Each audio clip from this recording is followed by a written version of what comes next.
नमस्कार, कोटपुतली एजुकेशन में आपका हार्दिक स्वागत है। मैं पंकज शेरावत उपस्थित हूँ आपके सामने महत्वपूर्ण जानकारी लेकर। आज हम बात करेंगे बीए के विद्यार्थियों के लिए। आज इनका पेपर हुआ था स्किल एनहांसमेंट कोर्स के तहत कंप्यूटर फंडामेंटल का। यहाँ पर ऑब्जेक्टिव पेपर था, ध्यान रखिए 40 क्वेश्चन देखने को मिले थे। स्क्रीन पर आपको पेपर देखने को मिल रहा है। अब इसमें कितने सही हुए हैं, कैसे सही हुए हैं, क्या आंसर किए, ध्यान रखें। इस आंसर की को मैं आपको बताने वाला हूँ पूरे जो यहाँ पर होने वाला है। यहाँ पे किसी विद्यार्थी से मैंने पेपर लिया और सारा यहाँ पे मैं समझाने वाला हूँ। ध्यान रखिए 40 नंबर का था, 40 क्वेश्चन देखने को मिले, नेगेटिव मार्किंग नहीं थी। 1 घंटे का आपको समय दिया गया था। बात करते हैं पहले क्वेश्चन की तरफ। यूएलएसआई का अर्थ क्या है, ध्यान रखिए। यूएलएसआई का अर्थ है, सी आंसर आएगा अल्ट्रा लार्ज स्केल इंटीग्रेशन। ध्यान रखिए अल्ट्रा लार्ज स्केल इंटीग्रेशन आपका आंसर होने वाला है। बात करें अगले क्वेश्चन की तरफ। वर्ष 2023 का तक भारत का नवीनतम सुपर कंप्यूटर कौन सा है, तो यहाँ पे आंसर देखने को मिलेगा बी, यानी एरावत आपका आंसर होने वाला है। ध्यान रखें। थर्ड की बात करते हैं, निम्न में से कौन सी छोटी और अत्यधिक तेज रैम है। यहाँ पे देखो दो चीजें बोली हैं, कौन सी छोटी और अत्यधिक तेज रैम है, तो यहाँ पर आंसर देखने को मिलेगा कैश, डी आंसर है। ध्यान रखें। चौथा सवाल है, सीपीयू में कितने घटक मौजूद होते हैं। सीपीयू में कितने घटक मौजूद होते हैं, तो आंसर आएगा सी। यहाँ पर आंसर है भैया सी और इसका आंसर आएगा 3। ध्यान रखें सीपीयू में कितने घटक होते हैं, 3।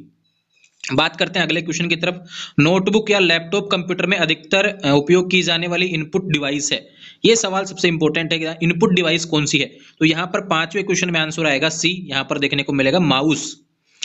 छठे क्वेश्चन की तरफ चलते हैं। टाइम शेयर ऑपरेटिंग सिस्टम में जब किसी प्रक्रिया को सौंपा गया टाइम स्लॉट पूरा हो जाता है, तो प्रक्रिया वर्तमान स्थिति से किसमें स्विच हो जाती है।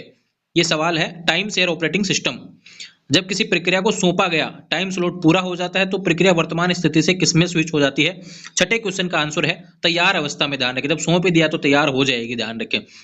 निम्नलिखित में से कौन पहला यूनिक्स संपादक है। ध्यान रखें। 7वां क्वेश्चन है, यहाँ पर आंसर देखने को मिलेगा आपको डी। यहाँ पर एड आपका ध्यान रखें पहला यूनिक्स संपादक है। 8वें क्वेश्चन की तरफ चलते हैं। निम्नलिखित में से कौन सा ऑपरेटिंग सिस्टम विंडोज 64 बिट का समर्थन करता है। 8वें क्वेश्चन का आंसर है भैया ए, विंडो एक्सपी। ध्यान रखें विंडो एक्सपी 64 बिट का समर्थन करता है। अगला सवाल चलते हैं, 9वां क्वेश्चन है। ध्यान रखें एंड्रॉइड एप्स विकसित करने के लिए किस प्रोग्रामिंग भाषा का उपयोग किया जाता है। 9वें क्वेश्चन का आंसर होने वाला है जावा। ध्यान रखें एंड्रॉइड एप्स विकसित करने के लिए किस प्रोग्रामिंग भाषा का उपयोग, तो यहाँ पे आएगा जावा, आंसर आएगा 9वें क्वेश्चन का। आगे चलते हैं 10वें क्वेश्चन की तरफ। जीयूआई की तुलना में सीएलआई का प्राथमिक लाभ है। अब देखो जीयूआई के और सीएलआई की तुलना की बात हो रही है, तो इसका लाभ की बात करते हैं। 10वें क्वेश्चन का आंसर आएगा सी, विशेषज्ञों के लिए तेज और अधिक कुशल।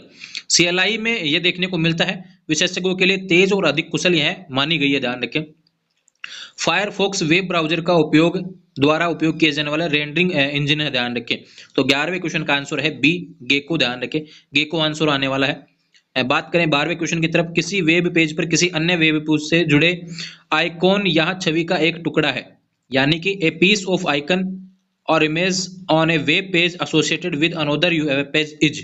तो 12वें क्वेश्चन का आंसर होने वाला है बी, एक हाइपर लिंक। ध्यान रखें आंसर आएगा ए, हाइपर लिंक। 13वां क्वेश्चन है, डोमेन नाम प्रणाली का रखरखाव किसके द्वारा किया जाता है। 13वां क्वेश्चन का आंसर होने वाला है ए, यानी डिस्ट्रीब्यूटेड डाटाबेस सिस्टम, वितरित डाटाबेस प्रणाली। ध्यान रखें। अगला सवाल है 14वें नंबर का क्वेश्चन है, निम्नलिखित में से कौन मूलतः एक त्वरित संदेशवाहक है। सबसे तेज संदेशवाहक है, यहाँ पर आएगा 14वें क्वेश्चन का आंसर आएगा डी, यहाँ पर व्हाट्सएप देखने को मिलेगा। वीडियो कॉन्फ्रेंसिंग में निम्नलिखित की आवश्यकता नहीं होती। अब किस में आवश्यकता नहीं होती भाई, तो वेब कैमरा भी चाहिए, पर्सनल कंप्यूटर भी चाहिए, इंटरनेट भी चाहिए, तो आंसर आएगा 15वां सी। ध्यान रखें लैंडलाइनर की आवश्यकता नहीं होती। बात करते हैं इंटरनेट बैंकिंग का उपयोग करके लेन देन के संबंध में गलत कथन को चिन्हित कीजिए। तो 16वें क्वेश्चन का आंसर होने वाला है नकदी की निकासी। ध्यान रखें। 17वें क्वेश्चन की बात करते हैं, निम्नलिखित में से कौन सा मोबाइल वैलेट पेमेंट बैंक लेकर आया है। 17वें क्वेश्चन का आंसर होने वाला है पेटीएम। केवल पेटीएम है जो ध्यान रखें वॉलेट पेमेंट बैंक लेकर आया, लेकिन अभी तो फिलहाल की बात करें, ये क्वेश्चन बन चुका है, लेकिन फिलहाल की बात करें पेटीएम की हालत खराब है। 18वें में आंसर बात करते हैं, यहाँ पर क्लाउड में मोटे तौर पर स्टोरेज डिवाइस की कितनी श्रेणियां मौजूद हैं, तो यहाँ पर आंसर आएगा सी। ध्यान रखें 3 श्रेणियां मौजूद हैं। 19वां क्वेश्चन है, किसी दस्तावेज के लिए डिजिटल हस्ताक्षर निम्न द्वारा उत्पादित होता है। 19वें का क्वेश्चन बनेगा, आंसर आएगा सी, हस्ताक्षर एल्गोरिदम। देखो यहाँ पे सवाल है digital signature from a document produced by, तो यहाँ पर सिग्नेचर एल्गोरिथम होता है जो ही पहचान करता है। ध्यान रखें आंसर आएगा सी। बात करते हैं 20वें क्वेश्चन की तरफ। ईमेल प्राप्त करने के लिए उपयोग किया जाने वाला प्रोटोकॉल, तो ध्यान रखें 20वें में आएगा डी, POP3। ध्यान रखिए आपका ईमेल प्राप्त करने के लिए, भेजने के लिए भी और प्राप्त करने के लिए भी यही होता है। उपयोगकर्ता के सिस्टम के 21वां सवाल है, उपयोगकर्ता के सिस्टम में घुसपैठ करने के लिए हैकर्स द्वारा उपयोग किए जाने वाले प्रसिद्ध और आम साइबर हमले निम्नलिखित में से कौन से हैं? 21वें क्वेश्चन का आंसर होने वाला है डी। यहाँ पे तीनों आएंगे, DDoS ध्यान रखें, मेलवेयर ध्यान रखें, फिशिंग और पासवर्ड हमले और उपरोक्त सभी। तो आंसर आएगा उपरोक्त सभी। देखो एक चीज मैंने देखी यहाँ पे पूरे पेपर में 40 क्वेश्चन है, जिसमें 10 क्वेश्चन तो आपके साइबर सिक्योरिटी से रिलेटेड है और इसके PDF आपको ऑलरेडी अवेलेबल करवाए गए थे। 22वां क्वेश्चन है कंप्यूटर सुरक्षा के जनक कौन है? तो यहां पर आपका आएगा ऑगस्ट केरखोफ्स। ध्यान रखें, कंप्यूटर सुरक्षा की बात की गई है तो ऑगस्ट केरखोफ्स आपको आंसर देखने को मिलेगा 22 में ए।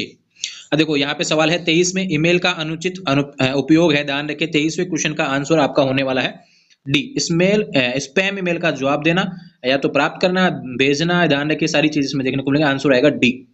खराब ईमेल शिष्टाचार है। ध्यान, खराब ईमेल क्या होता है भैया? ध्यान रखें 24वें क्वेश्चन का आंसर देखने को मिलेगा सी।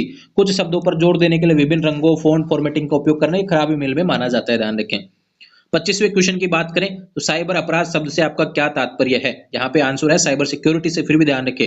तो यहाँ पर आंसर आएगा 25वें क्वेश्चन में डी, किसी भी अपराध जिसमें कंप्यूटर और नेटवर्क दोनों शामिल हो। ध्यान रखें आंसर तो सारे दिए हुए हैं, लेकिन इसमें जो परफेक्ट आंसर आ रहा है भैया 25वें में डी आएगा, किसी भी अपराध जिसमें कंप्यूटर और नेटवर्क दोनों शामिल किए गए हैं वो आएगा साइबर अपराध। ध्यान रखें। बात करते हैं 26वें क्वेश्चन की तरफ। आईटी एक्ट की किस धारा के तहत किसी भी डिजिटल संपत्ति या जानकारी को चुराना साइबर अपराध लिखा गया? तो ये आएगा 65। ध्यान रखिए आईटी एक्ट आपका 65 देखने को मिलेगा। 26वें में आंसर आएगा ए। एक सवाल फिर से है यहाँ पर, भारतीय आईटी अधिनियम के तहत किसी संगठन, व्यक्ति या किसी अन्य माध्यम के कंप्यूटर दस्तावेज, संपत्ति या किसी सॉफ्टवेयर के स्रोत कोड को चुराने की सजा क्या है? यानी कि आईटी एक्ट के तहत जो सजा फिक्स की गई है वो क्या होने वाली है? तो यहाँ पर 3 साल की कैद और 5 लाख रुपए का जुर्माना यहाँ पर देखने को मिलेगा। आंसर है डी। 27वें क्वेश्चन का आंसर है डी। अब देखो बात करते हैं बौद्धिक संपदा अधिकार में शामिल है। जो संपदा अधिकार में शामिल क्या आएगा? पेटेंट भी आता है, कॉपीराइट भी आता है, ट्रेडमार्क भी आता है। अधिकतर लोग जानते हैं इसके बारे में। आंसर आएगा डी। तीनों ही शामिल इसमें होने वाले हैं। एक आंसर है, क्वेश्चन है, ध्यान रखें 29वें नंबर का, फ्लोस शब्द किससे संबंधित है?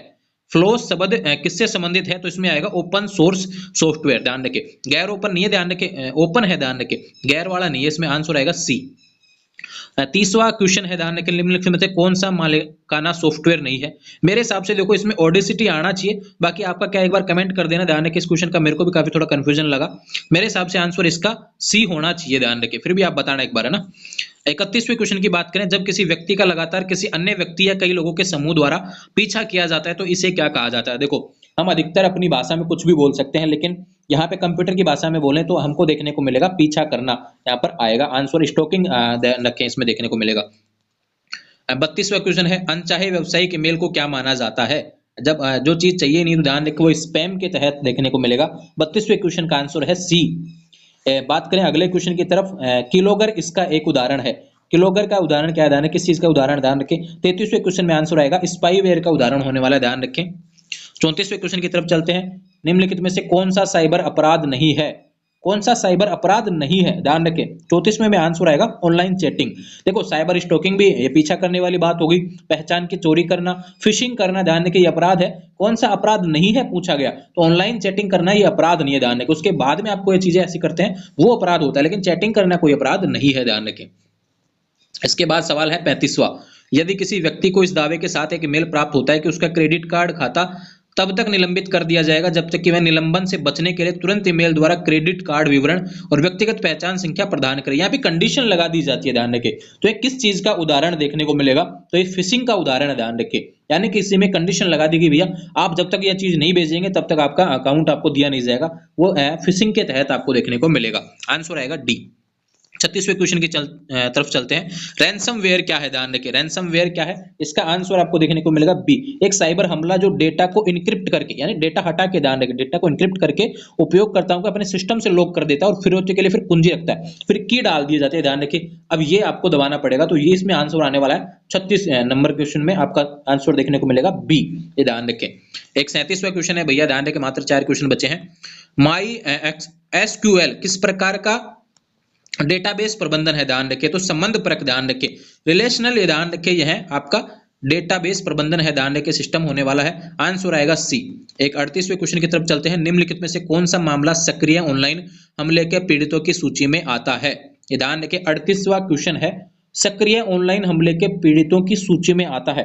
38वें क्वेश्चन का आंसर होने वाला है प्रमापीकरण बिंदु खोलना। ओपन ऑथेंटिकेशन पॉइंट्स ऐसे खोल दिए जाते हैं किसी चीज की, ध्यान रखें ऑथेंटिटी के बारे में सवाल होता है तो वहां पर आंसर देखने को मिलेगा प्रमापीकरण बिंदु खोलना। यह हमले ऑनलाइन सक्रिय हमले के तहत आता है। आंसर आएगा सी, ध्यान रखें।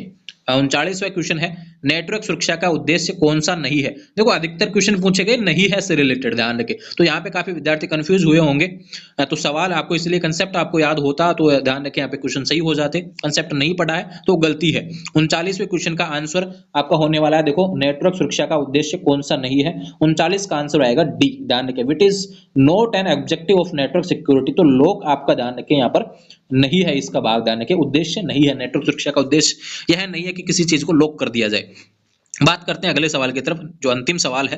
निम्नलिखित में से कौन सा फायरवॉल का एक प्रकार है? ध्यान रखें तो पैकेट फिल्टरिंग फायरवॉल ये इसका प्रकार है। 40वें क्वेश्चन का आंसर आएगा ए। तो ध्यान रहे, आप देख लीजिए कितने क्वेश्चन आपके सही हैं, सारे मैंने बता दिए हैं। उस हिसाब से 40 नंबर का पेपर था, 16 नंबर आपको पास होने के लिए चाहिए। रेगुलर विद्यार्थियों का ये पेपर होने वाला था, आज हो चुका है। ध्यान रखें सभी ने अच्छा किया होगा और सभी के अच्छे नंबर आएंगे। पास होने के लिए 16 नंबर की आपको जरूरत पड़ने वाली है। 16 नंबर आए तो बिल्कुल पास हो जाएंगे। जुड़े रहेंगे चैनल के साथ, चैनल को सब्सक्राइब कर लीजिए। आपको सवाल है, कोई क्वेश्चन में आपको डाउट लगा है तो बिल्कुल कमेंट कर देंगे। जुड़े रहेंगे चैनल के साथ, चैनल को सब्सक्राइब करें। Thank you.